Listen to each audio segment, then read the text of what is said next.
Drahí diváci a fanúšikovia vianočného hokejbalového turnaja v Košiciach, teraz po skončení a po vyhodnotení je konečne čas, aby sme teda ukázali, ako funguje zákulisie mediálneho tímu.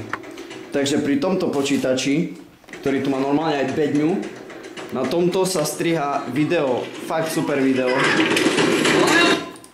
A to vlastne z neho odpadnete úplne z toho videa. Striha ho Mišo Smoleň a ešte aj ho natáčali takí ľudia iní, ale ešte Mišo Smoleň hlavne. Potom tu náš Šimon.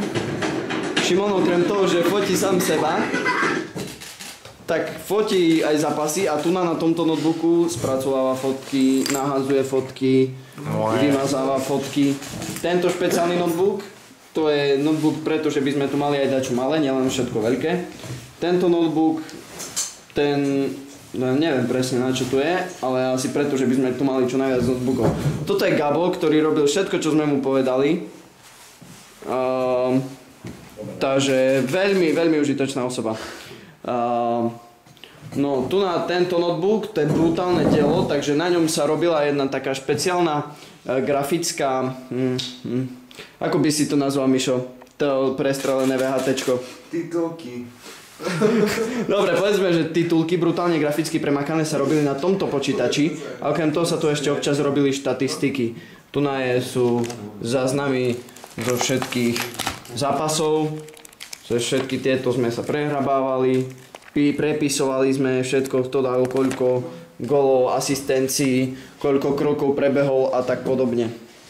Na tomto počítači sa tiež robili štatistiky a tak všeobecne. Teraz môžete vidieť úplne najlepších hráčov, dievčatá, pozerajte sa, bo toto sú najlepší hráči. No potom tu máme brutálne veľa úplne zbytočných vecí, napríklad tieto svetlá, stojany, všetky možné druhy trojnožiek a neviem čo všetkého. Brutálne dlhú oranžovú predĺžovačku. Proste veci, ktoré sme síce vôbec nepoužili, ale sme na seba hrdí, že ich máme, tak sme si ich tu doniesli. No a vidíte ďalšie, proste obaly, vidím tu také vedro. Vedro, neviem na čo tu je. No, čo by som tu ešte ukázal? Áno, zabudol som povedať, že v tejto miestnosti zároveň spali 2 až 3 chlapci.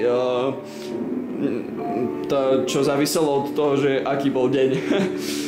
No, neviem, na tomto stole sa zároveň jedlo a pilo. A zároveň v tejto miestnosti, aj keď máme okná, tak sa nejak veľmi nevetralo. Pretože prišli sme na to, že keď chceme túto strašne nepríjemnú miestnosť vyvetrať, väčšinou, vlastne nie väčšinou, ale celý mediálny tým sme boli chlapci, takže viete si to predstaviť. Že aj keď sme vlastne vyvetrali, tak smrad ostal a iba bola väčšia zima. No a z našej miestnosti vidno rovno na prvé ihrisko. Nemám teraz dobre vyváženú bielu, tá všetko je také sivé, ale ináč je to tu krásne, akurát, že je zima. Tak a to by bolo asi tak všetko, drahí diváci. Vidíme sa o rok. Majte sa. Si kokos, ešte tak stoj.